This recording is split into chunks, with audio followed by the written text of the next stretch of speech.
Hope everybody is having a great and wonderful day. A great and wonderful day. A great and wonderful day. A great and wonderful day. A great and wonderful day. A great a great and wonderful day. I hope you're having a great,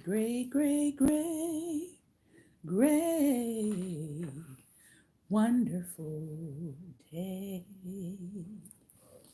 Good evening, everyone, and welcome to Daring Dialogues. I'm your host tonight, Shantae Charles. Again, I hope that you have been having a wonderful day, that things have been going well for you and your loved ones, that you are whole, that you are healthy, that you are at peace or have peace of mind. Tonight is our Thinking Thursday, Theology Thursday, and I am back with you tonight reading from and discussing the works of James H. Cone, which is Black Theology and Black Power, along with Robert P. Jones, White Too Long, The Legacy of White Supremacy in American Christianity. I am going to take the moment to, and we may get into this. This is a new work that just came out that I feel like, in some ways, and in some shape, and in some form, can also inform our conversation tonight. So if you're with me by video, you'll be able to see some of the images that I may whip out at some point. But I did want to point out this work because it is newly released. It was released this year by I want to say, the Oklahoma University Press, or University of Oklahoma Press. And it is called the 1921 Tulsa Race Massacre, a Photographic History. I started reading out of it last night, just in my own personal learning time. And my God, just looking at the record of what has happened with the Tulsa Race Massacre, and how after 100 years, the only Black state senator finally got, things together to actually put together a formal commission on what actually happened, not just bits and not just pieces.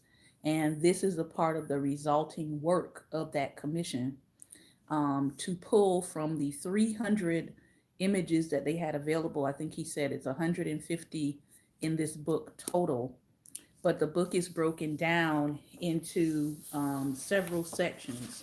And so I've been to the National Museum, which has some pictures, but I think maybe total it has maybe 5 or 10 images from the race massacre. But this book has 150, and they are divided into sections. So they have a section on the massacre where actually has images of those who were slain. Then it has a section called the internment, showing how Black people were rounded up and placed in detention camps. Yes, not just the Japanese internment camps, but Black people. There's a section entitled Angels of Mercy that shows the efforts of the Red Cross at the time that came in to help Black citizens that were devastated by this massacre. Then there's a section called Refugees, Rebuilding and Renaissance, because they did rebuild. And then also a section called Remembering the Victims and Survivors, Statements and Testimonies, and then the epilogue and a chronology of the events. And so you might be asking the question, why is she talking about this tonight? because some of these same people who were so-called Christians, who were so-called law-abiding, got the law on their side and terrorized Black citizens. And if we think that we're not living in a day and a time that that cannot happen again, you are sadly mistaken. So, as we dive in tonight to both of the readings, Black Theology and Black Power, I want you to kind of keep that in your mind. Tonight, we're going to be looking at James Cone's analogy and analysis of what is the gospel of Jesus. What is the gospel of Jesus? And then we're going to move over to White Too Long by Robert P. Jones. Here we go. What is the gospel of Jesus? Christianity begins and ends with the man Jesus, his life, death, and resurrection. He is the revelation, the special disclosure of God to man, revealing who God is and what his purpose for man is. In short, Christ is the essence of Christianity. Schleiermacher was not far wrong when he said that Christianity is essentially distinguished from other faiths by the fact that everything in it is related to the redemption accomplished by Jesus of Nazareth. In contrast to many religions, Christianity revolves around a person without whom its existence ceases to be. For this very reason, Christology is made the point of departure in Karl Barth's church dogmatics. According to Barth, all the theological talk about God, man, church, etc., must inevitably proceed from Jesus Christ, who is the sole criterion for every Christian utterance. To talk of God or of man without first talking about Jesus Christ is to engage in idle, abstract words which have no relation to the Christian experience of revelation. Therefore, Barth is best known for his relentless, devastating attack on natural theology, which seeks knowledge of God through reason alone, independent of Jesus Christ. Whether one agrees with Barth or not regarding natural theology, he is at least right about what makes Christianity Christian. Wolfhart Pannenberg puts it this way, quote, all theological statements win their Christian character only through their connection with Jesus.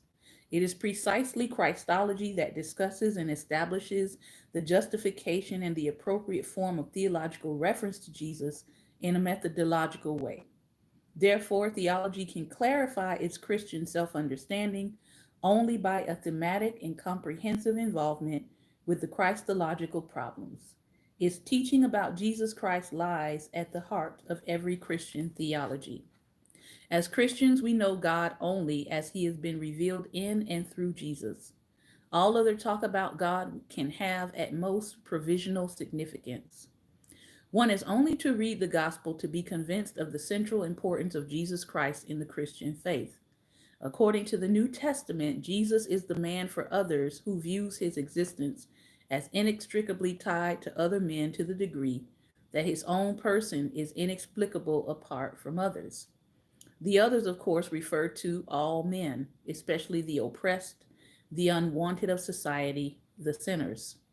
He is God himself coming into the very depths of human existence for the sole purpose of striking off the chains of slavery, thereby freeing man from ungodly principalities and powers that hinder his relationship with God. Jesus himself defines the nature of his ministry in these terms. The Spirit of the Lord is upon me, because he has anointed me to preach the gospel, the good news to the poor. He has sent me to proclaim release to the captives and recovering of sight to the blind, to set at liberty those who are oppressed, to proclaim the acceptable year of the Lord. Luke 4:8 and 19. Jesus' work is essentially one of liberation. Becoming a slave himself, he opens realities of human existence formerly closed to man. Through an encounter with Christ, man now knows the full meaning of God's action in history and man's place within it. The Gospel of Mark describes the nature of Jesus' ministry in this manner. The time is fulfilled, the kingdom of God is at hand. Repent and believe the gospel. On the face of it, this message appears not to be too radical to our 20th century ears, but this impression stems from our failure existentially to bridge the gap between modern man and biblical man. Indeed, the message of the kingdom strikes at the very center of man's desire to define his own existence in the light of his own entrance, at the price of his brother's enslavement. It means the eruption of a new age, an age which has to do with God's action in history on behalf of man's salvation. It is an age of liberation in which the blind receive their sight, the lame walk, the lepers are cleansed, the deaf hear, the dead are raised up, the poor have the good news preached to them. This is not pious talk, and one does not need a seminary degree to interpret the message. It is a message about the ghetto and all other injustices done in the name of democracy and religion to further the social, political, and economic interests of the oppressor. In Christ, God enters human affairs and takes sides with the oppressed. Their suffering becomes his, their despair, divine despair. Through Christ, the poor man is offered freedom now to rebel against that which makes him other than human. It is ironic that America, with its history of injustice to the poor, especially the Black and Indigenous, prides itself as being a Christian nation. Is there really such an animal? It is even more ironic that officials within the body of the church have passively and actively participated in these injustices. With Jesus, however, the poor were at the heart of his mission. The last shall be first, and the first last. Matthew 20:16. That is why he was always kind to traitors, adulterers, and sinners, and why the Samaritan in the parable came out on top. Speaking of Pharisees, the religious elite of his day, Jesus said, "Truly I say to you, the tax collectors and harlots go into the kingdom, but not you." Matthew 21:31. Jesus had little toleration for the middle or upper class religious snob whose attitude attempted to usurp the sovereignty of God and destroy the dignity of the poor. The kingdom is for the poor and not the rich, because the former has nothing to accept from the world, while the latter's entire existence is grounded in his commitment to worldly things. The poor man may expect everything from God, while the rich man may expect nothing because he refuses to free himself from his own pride.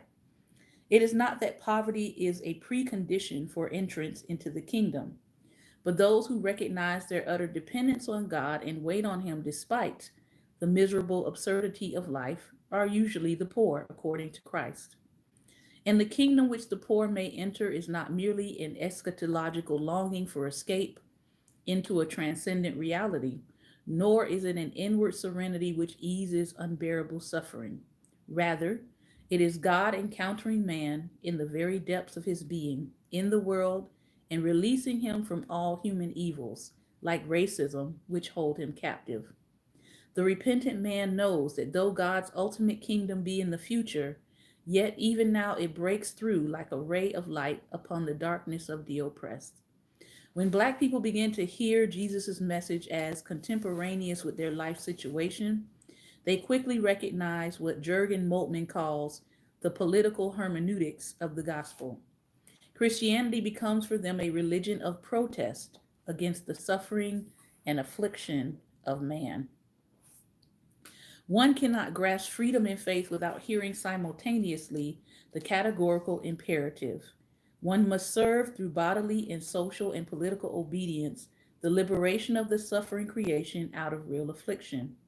Consequently, the missionary proclamation of the cross of the resurrected one is not an opium of the people which intoxicates and incapacitates, but the ferment of a new freedom. It leads to awakening of that revolt, which in the power of the resurrection follows the categorical imperative to overthrow all conditions in which man is a being who labors and is heavily laden.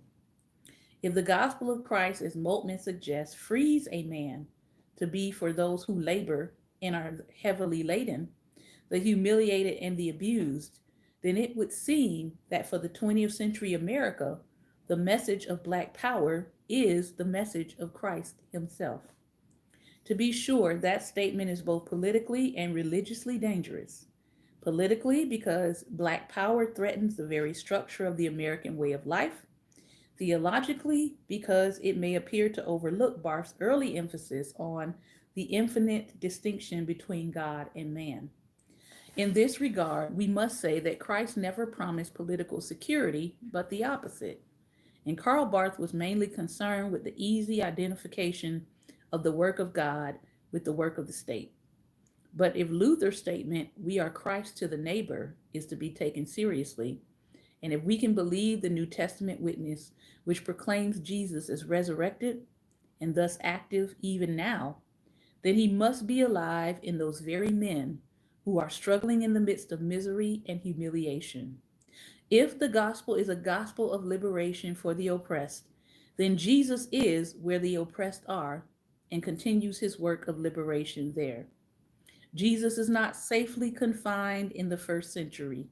He is our contemporary, proclaiming release to the captives and rebelling against all who silently accept the structures of injustice. If he is not in the ghetto, if he is not where men are living at the brink of existence, but is rather in the easy life in the suburbs, then the gospel would be a lie. The opposite, however, is the case. Christianity is not alien to Black power, it is Black power. There are secular interpretations which attempt to account for the present Black rebellion, as there has been secular interpretations of the Exodus or the life and death of Jesus. But for the Christian, there is only one interpretation. Black rebellion is a manifestation of God himself, actively involved in the present day affairs of men for the purpose of liberating a people. Through his work, Black people now know that there is something more important than life itself. They can afford to be indifferent toward death because life devoid of freedom is not worth living. They can now sing with a sense of triumph, "Oh, freedom, oh, freedom, oh, freedom over me. And before I'd be a slave, I'd be buried in my grave and go home to my Lord and be free." In the words of James Cone, Christianity is not alien to Black power, it is Black power. And how do we know that to be true? Because let me give you a rundown of what happened when these beautiful Black people wound up creating a community and what was in that community. So let me tell you what was in it. Let's go. During the early 20th century, the Greenwood district of Tulsa, Oklahoma was known as the Negro Wall Street of America because of its prosperous Black business community. In 1921, Greenwood was home to nearly 11,000 Black people, 1/10 of Tulsa's overall population, and spanned a 35-block area, not one block, not two blocks, not 3 blocks, 35 blocks. The district boasted close to 200 businesses, including 31 restaurants, 24 grocery stores, 5 hotels, 4 drugstores, and 2 theaters. There were 12 churches, as well as 2 schools, 2 hospitals, 2 newspapers, and a public library. Most of the business and residential properties were owned by Black Tulsans. This was a Christian community operating out of the spirit of liberation that was destroyed because they got a revelation that Black power is Christ's power. And they were using their power to elevate themselves, elevate their society, elevate their children, and the white supremacists of their day decided that they were going to tear down tactically, militarily, with the help of the United States. They were going to destroy the power that they saw arising out of a community of Black people. Now, let's move on to Robert P. Jones's book, White Too Long. And he's getting ready to talk to us about the Confederate battle flag. Like the debates around Confederate monuments, debates about the Confederate flag are often based on the erroneous assumptions that the flag's current prevalence and cultural placements are tied directly to a continuous and consistent use from the time of the Civil War forward. But like the monuments, the flag's post-war deployment is rooted less in Civil War history itself and more in assertions of white supremacy in opposition to Black equality and civil rights. Today's most familiar Confederate symbol is technically the Confederate battle flag, which was designed for use by the Army and was not typically flown in civilian spaces. The chief feature of the design, called the St. Andrew's Cross, has Northern European and Christian origins. The X-shaped cross recalls the martyrdom of Andrew, a first century Christian who was sentenced to be crucified, but who told his executioners he was unworthy to be crucified on an upright cross as Jesus had been. Andrew's remains were later moved to Scotland, where he became the nation's patron saint. Scotland incorporated St. Andrew's Cross into its national flag, and it was also incorporated into the British Union Jack in the early 1600s. The final design of the Confederate battle flag was square rather than rectangular and featured a blue St. Andrew's cross emblazoned on a field of red with 13 white stars representing the Confederate States arranged symmetrically on the cross. It was first adopted in late 1861 by the Confederate Army for use in battle, and by 1863 was officially acknowledged by the Confederate Congress as the battle flag. It was also the symbol that aroused the most popular sentiment both on the battlefield and at home. Notably, the first Confederate battle flags commissioned by the Army were completed as a patriotic church and state cooperative project. The Confederate government purchased large quantities of silk, and then 75 volunteer women working predominantly in 4 prominent Richmond churches went to work, completing 120 flags by October 1861. The deployment of the new battle flag was pushed especially by leading generals Joseph Johnston and Pierre Gustave Toutant Beauregard, and it was initially presented to troops in the field with a solemn ceremony. On November 28, 1861, General Beauregard assembled his men in formation and issued a general order that reads in part: "A new banner is entrusted today as a battle flag to the safekeeping of the Army of the Potomac. Soldiers, your mothers, your wives, and your sisters have made it. Under its untarnished folds beat back the invader, and find nationality, everlasting immunity from an atrocious despotism, and honor and renown for yourselves, or death." 2 years later, in an 1863 issue of Richmond Southern Illustrated News, demonstrated how deeply this symbol resonated with the general populace. "The baptism of blood and fire has made the battle flag of General Johnston our national emblem. It is associated with our severest trials and our proudest achievements." While the roots of the Confederate battle flag as the dominant cultural expression of support for slavery and white supremacy are beyond serious dispute, this fact of history does not settle the question of what the flag means today. Answering that bigger question requires tracing the broad contours of its deployment after the Civil War. A basic pattern emerges that roughly follows the timeline of monument placement. That public uses of the Confederate battle flag increased as Black demands for justice advanced and white supremacy was threatened. The question of what the Confederate battle flag stands for and the timing of its resurrection in American culture has never been that mysterious among African Americans. Acknowledging the mid-century uptick in the display of the symbol a 1951 issue of the black newspaper, the Chicago Defender, explained that, quote, in a large measure, the rebel craze is an ugly reaction to the remarkable progress of our group, and its use by government officials in state capitals is also fairly plain for those with eyes to see.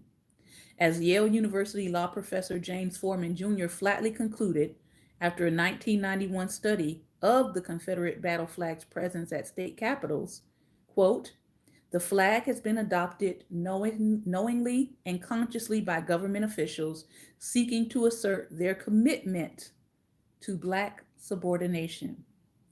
In the first few decades following the Civil War, the Confederate battle flag was largely confined to events such as decorating graves on Confederate Memorial Day or parades of Civil War veterans groups, where it was carried by men who'd actually fought under the flag in battle.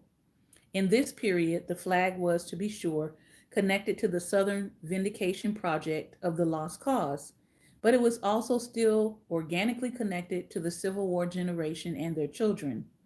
Beginning in the late 19th century, however, the Confederate battle flag took on more political and ideological meaning as Southern whites began to claw their way back to power after Reconstruction and began to systematically disenfranchise African Americans with Jim Crow laws.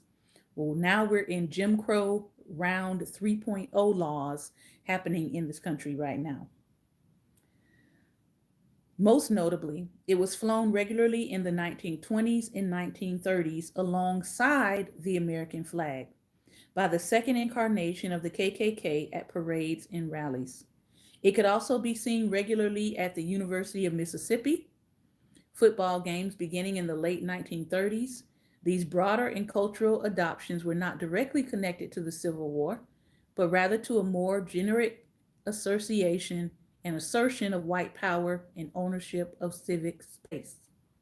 In 1948, the Confederate battle flag was adopted by the Dixiecrat Political Party, an offshoot of the Southern-dominated Democratic Party. And after the Democratic Party adopted a platform supporting civil rights and nominated Harry Truman, the Dixiecrat Party nominated segregationist South Carolina Governor Strom Thurmond and affirmed the following central plank in its platform. We stand for the segregation of the races and the racial integrity of each race, the constitutional right to choose one's associates, to accept private employment without governmental interference, and to earn one's living in any lawful way. We oppose the elimination of segregation, the repeal of miscegenation statutes, the control of private employment by federal bureaucrats called for by the misnamed Civil Rights Program. We favor home rule, local self-government, and a minimum interference with individual rights. While the Dixiecrat Party ceased to exist officially after the 1948 election, the connections it created not only among Southern Democratic politicians, but between these politicians and religious leaders continued to bear fruit. In 1956, W.A. Criswell, the powerful pastor from the First Baptist Church in Dallas, Texas, gave a defiant speech defending segregation at a South Carolina evangelism conference. The next day, he was invited by Strom Thurmond to address the General Assembly of the South Carolina State Legislature, where he spelled out the Christian foundations of segregation. In his fiery remarks, he called integration unchristian and a denial of all that we believe in. He concluded his remarks this way: don't force me by law, by statute, by Supreme Court decision to cross over in those intimate things where I don't want to go. Let me have my church. Let me have my school. Let me have my friends. Let me have my home. Let me have my family. Throughout the 1950s and 1960s, as support for the civil rights movement grew, the Confederate battle flag was adopted by civic groups such as white citizens' councils and displayed regularly by groups of whites gathering to protest school desegregation and civil rights for Black people. In the 1970s and 80s, the decades in which I grew up, It invaded pop culture and was generally associated with white redneck culture. The popular TV show The Dukes of Hazzard, which had a 5-year run from 1979 to 1984, featured the flag emblazoned on the roof of the Dodge Charger nicknamed the General Lee, whose horn played the first 12 notes of Dixie. The 1970s rock band Leonard Skinner from Jacksonville, Florida, put the flag on its album cover, and you could generally buy Confederate battle flag t shirts, bathing suits, and other clothing in most malls in the South. By the 1990s, the flag had gone global. It showed up in the Baltic state celebrations of liberation from Soviet rule, and it has served as a substitute rally symbol for some neo Nazis in Germany, where displaying the swastika or the Nazi flag is illegal and punishable by up to 3 years in prison. Paying attention to when the Confederate battle flag has been the subject of official state action corroborates its use as a political tool of white supremacy. There are 5 southern states that continue to include Confederate symbols in their flags. Notably, 4 of the 5, Alabama, Arkansas, Mississippi, and Georgia, are also among the top 10 states containing the highest percentages of white evangelical Protestants in the country. The state of Alabama straightforwardly retains a red St. Andrew's cross on a white field, which it adopted 3 decades after the close of the Civil War in 1895. Arkansas adopted its first state flag in 1913, which has a diamond outlined by a blue stripe filled with white stars, reminiscent of the Confederate battle flag on a red field. Inside the diamond on a white background is the word Arkansas, with 3 large blue stars representing the nations the state has been a part of: Spain, France, and the United States. In 1924, the legislature added a 4th star above the state name, symbolizing its affiliation with the Confederate States of America. From 1868 to 1900, the state of Florida's flag was white with a state seal in the middle. But in 1901, voters approved a new flag that added a red St. Andrew's cross, similar to the Alabama flag, behind the seal. The state of Georgia has had a complex flag history. From 1879 to 1956, its flag closely mimicked the first Confederate flag, stars and bars, although over time minor changes incorporated different versions of the state seal on the blue left canton. But in 1956, 2 years after the Brown versus Board of Education ruling that ordered public schools must be desegregated, the legislature replaced the more subtle red and white horizontal bars with a full version of the Confederate battle flag to the right of the blue canton. This flag flew until 2001, when Governor Roy Barnes led a move to replace it with a new flag containing a large state seal in the center on a field of blue, with a small homage to the previous state flags, flanked by 2 American flags embedded in a narrow ribbon below the seal. This shift away from Confederate symbols was short lived, however. In a 2004 referendum, voters approved by a margin of 3 to 1 a new design that even more closely resembles the stars and bars than the original pre 1956 flag, featuring, for example, a circle of 13 stars that represents the states of the Confederacy. Mississippi, home state, is currently the only state that continues to include the Confederate battle flag in its flag.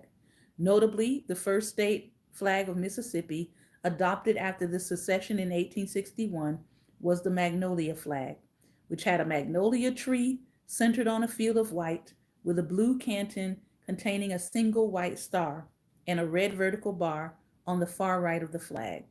That flag was replaced in 1894 with the current flag, which incorporates the battle flag as the canton and contains 3 broad horizontal stripes that are also reminiscent of the stars and bars. In a 2001 referendum, Mississippi voters chose by a margin of 2 to 1 to retain the current flag over an alternative design that removed the Confederate battle flag. Beyond their presence on state flags, Confederate battle flags have been used in other official ways on Capitol grounds. In 1963, when U.S. Attorney General Robert Kennedy came to Montgomery, Alabama, to discuss desegregation with Governor George Wallace, Wallace ordered the Confederate battle flag, a symbol he used during his political campaign, to be raised above the Alabama state capitol. In Florida, the Confederate stainless banner flag flew over the west entrance of the Capitol from 1978 to 2001 as part of a display of four national flags that had flown in Florida. The other three were those of Spain, France, and England, until Governor Jeb Bush quietly ordered that it not be replaced when it came down for a scheduled cleaning. In South Carolina, a site of recent controversy, the Confederate battle flag rose above the state capitol on April 11, 1961, as part of the opening celebrations marking the centennial of the firing on Fort Sumter. At the opening event, with Confederate battle flags surrounding him as a backdrop, segregationist Senator Strom Thurmond reminded the mostly white crowd at the meeting of war and the flag. He reassured them that nowhere in the U.S. Constitution does it hint a purpose to ensure equality of man or things, and warned that without white diligence, advocacy by communists of social equality among diverse races could lead to the destruction of the country. The Sumter Centennial ended, but the flag stayed up. The following year, the legislature passed a resolution authorizing the flag to fly over the Capitol another year, but the resolution did not dictate a time for the flag to come down. It stayed in place for another 38 years. The flag was finally lowered from the Capitol in 2000 after an NAACP boycott of South Carolina's tourism industry secured a compromise from the legislature to relocate the flag to a Confederate monument, also on Capitol grounds. That tenuous compromise held until 2015, when the killing of African Americans at Emmanuel AME Church shifted the ground in what has been dubbed the heritage versus hate debate. Next week, we'll talk about another massacre of Christians, the massacre at Emmanuel AME Church in Charleston. I know this was a lot, but I think we need to understand how entrenched white supremacy is and can be in this country, and that it is often displayed through symbols of hate. Sometimes people don't come right out and tell you exactly how they feel. Sometimes they knit it together with their Lord's blessing and string it up high for all to see. It is their sign and wonder for white supremacy. If you have some thoughts on this tonight, I would love to hear your thoughts. You can message me if you are listening to anchor.fm. If you are on our YouTube channel, you can drop a note, drop a comment, and I will read that comment. I do read comments. And if you are on IG tonight, you can click in with your camera to respond to tonight's reading.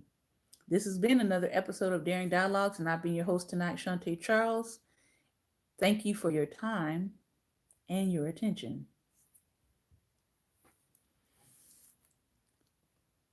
So I will see if we have anyone who wants to respond tonight.